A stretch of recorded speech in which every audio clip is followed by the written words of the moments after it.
अस्सलामुअलैकुम नाज़रीन और सामईन, आपका हमारे ATR उर्दू चैनल में खैर मकदम और इस्तकबाल है। आज हम आपके सामने खतूत नवीसी के बारे में जानेंगे, उसके क्या स्टेप्स हैं जो आमतौर पर हमें एग्ज़ाम में पूछे जाते हैं। तो आज हम उसी चीज़ को यहाँ पर सीखेंगे कि जैसा कि हमने इससे पहले एक वीडियो बनाकर आपको बताया था कि किस तरह से हमसे एग्ज़ाम में पूछा जाता है और हम एप्लीकेशन लिख पाते हैं, उसी तरह से एग्ज़ाम में हमसे ऑप्शन के तौर पर यह भी पूछा जाता है कि खतूत नवीसी यानी ख़त लिखिए और फिर वो अलग अलग लोगों के नाम लिखने को दिया जाता है।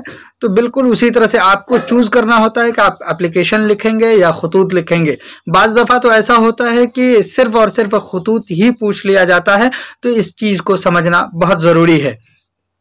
तो इन दोनों चीज़ का अंतर पहले आप समझ लीजिए कि किसी काम की इत्तला के लिए सामने वाले को जो हम तहरीरी नोट देते हैं वो दरखास्त कहलाती हैं। वो दरखास्त यानी एप्लीकेशन या आवेदन पत्र होता है, जबकि यही इत्तला किसी गायब शख्स को यानी जो हमारे पास मौजूद नहीं है उसको अगर हम लिखते हैं, कहते हैं, बताते हैं तो वो ख़त कहलाती हैं। पहली बात तो यह कि सबसे ऊपर में जो हम लिखते हैं कातिब का मुख्तसर पता और तारीख लिखते हैं, सबसे पहले ये करते हैं।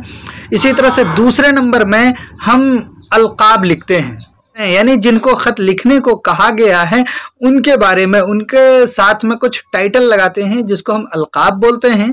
उसके बाद तीसरे नंबर में है कि आदाब, यानी हम उनको सलाम वगैरह करते हैं। इसी तरह से नंबर 4 में है कि हमको क्या लिखने के लिए कहा, किस चीज़ के बारे में, तो वो चीज़ जहन में रखना, यानी असल मजमून, नफ्स मजमून। इसी तरह से नंबर 5 में है खातिमा, यानी हम कैसे ख़त्म कर रहे हैं।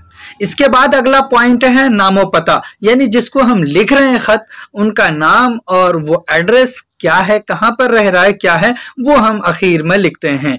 तो दरखास्त और ख़त में आम तौर से अलकाब, आदाब और खातिमा मुख्तलिफ इस्तेमाल किए जाते हैं, ये बात आप जहन में रखिए। तो इसीलिए कि 3 तरह के लोगों के नाम ख़त इरसाल यानी भेजे जाते हैं।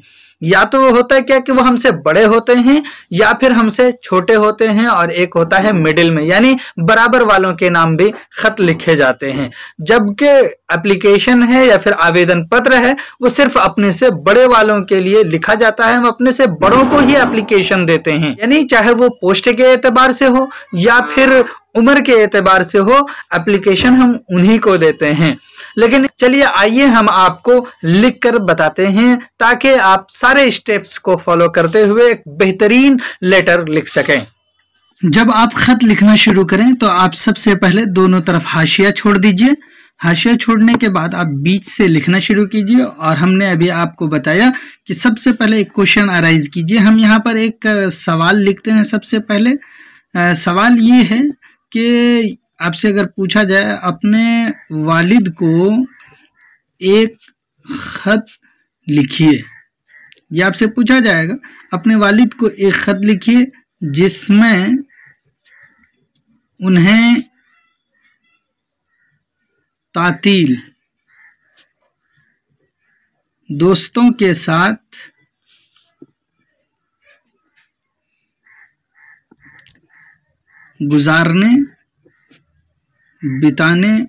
दोस्तों के साथ गुजारने या बिताने के बारे में बताइए। ये क्वेश्चन है। अब आप ये देखिए कि इसी के पार्ट्स करेंगे और इसी को हम अगला आगे टॉपिक बनाएंगे और फिर हम लिखेंगे। तो आपको हम यही बता रहे हैं, दरअसल यहाँ पे आपको कहा जाएगा तो आप सबसे पहले एक लिखिए ख़त। जब आप इस तरह से हेडिंग बना लेंगे तो पता लिखेंगे, यानी लिखने वाला जो लिख रहा है, जैसे कि हम लिख रहे हैं तो हम यहाँ पर दे देंगे सबसे पहले पटना सिटी। उसके बाद डेट देने बोले 3 फरवरी 2022। यहाँ पर ख़त देखिए, अब क्वेश्चन देखिए, यहाँ पर कहा जा रहा है अपने वालिद को ख़त लिखिए, तो ये आप सीधे अब यहाँ उतार दीजिए यहाँ पर कि मुकर्रमी जनाब वालिद साहब, यानी अपने वालिद के लिए आप जिन शब्दों का, बेहतरीन शब्दों का इस्तेमाल कर सकते हैं, यही लक़ब है, तो इसका इस्तेमाल कीजिए। मोहतरम व मुकर्रम भी आप कह सकते हैं, इस तरह से इस्तेमाल कर लीजिए। और फिर यहाँ पर एक आप एक्सक्लेमेशन दे दीजिए, या फिर आपको जिनके बारे में, यहाँ पर अगर बड़े भाई कहा है तो बड़े भाई, छोटे भाई तो छोटे भाई, चचा तो चचा, वालिदा तो वालिदा, आप इसी चीज़ का इस्तेमाल करते हुए लिखेंगे। और फिर उसके बाद हमने कहा कि आप यहाँ आइए और लिख दीजिए अस्सलामु अलैकुम, यानी आदाब भी लिख सकते हैं। इस तरह से आप यहाँ लिखेंगे। उसके बाद आप अगला काम करेंगे, आप उनसे जो पूछा गया तो अब खबर खैरियत पूछेंगे। यहाँ पर आप लिख दीजिए सबसे पहले, उम्मीद के आप सब खैरियत से होंगे। उसके बाद आप अगर कॉलेज में हैं तो कॉलेज लिखिए, अगर आप स्कूल में हैं तो स्कूल में लिखिए यहाँ से कि मेरे कॉलेज या फिर स्कूल, हमने कहा कि जिसमें है आप वो लिखिए। स्कूल में 1 हफ्ते की छुट्टी,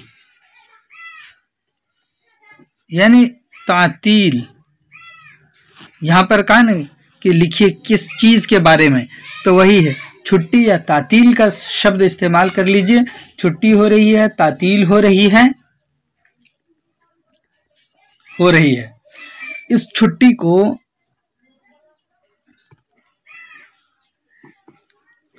सभी दोस्त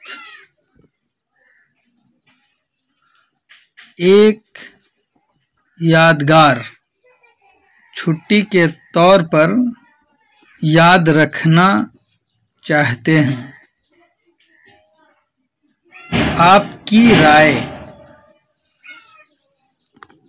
आपकी राय और मशवरे मेरे लिए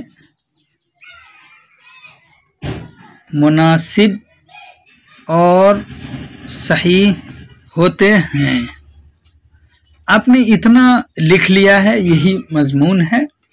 अब देखिए उसके बाद कुछ बातें आप मजीद लिखना चाह रहे होंगे, उनसे राय मांग रहे होंगे, तो यहाँ आ जाइए और फिर लिखिए इसलिए। लिखने के बाद अब जो आपके मन में है वो लिखिए। क्या लिखना आपको? इसमें ज़रूरत और हालात लिखिए, यानी ये आपका मजमून होगा। तो इसमें वही चीज़ें लिखिए कि हमें पैसे नहीं हैं, पैसे चाहिए, और भी चीज़ें वो इस तरह से। अब इख्तितामिया, आखिर में क्या करेंगे, यहाँ पर आइएगा, इख्तिताम में लिख दीजिएगा। अगर वालिद को लिख रहे हैं तो बड़े भाई, चचा, वालिदा, इस तरह से आपा, बहनें यानी छोटी बहनें, और घर के सभी को सलाम कहिएगा। मेरी सफ़र से सलामती के साथ वापसी की दुआ कीजिएगा। अल्लाह मेरे मुश्किलात आसान फरमाए, आसान करे। ये लिखे आप। उसके बाद यहाँ आइए, यहाँ पर आप लिख दीजिए फ़कत वस्सलाम, लिख दिए। उसके बाद अलिफ बा जीम, ये आपके ख़त हो जाएंगे। इस तरह से अगर आप कर लेते हैं तो आपका बेहतरीन ख़त हो जाएगा। आप नाज़रीन, हम उम्मीद करते हैं कि आपको ख़त लिखना आ गया होगा। अगर कहीं पर भी कोई दिक्कत हो तो आप हमें कमेंट करके बताइए, फिर हम आपको इंशाअल्लाह और अच्छी तरह से बताएंगे। चलिए फिर हम आपसे नेक्स्ट वीडियो में मिलते हैं। तब तक के लिए खुदा हाफिज़। अस्सलामु अलैकुम।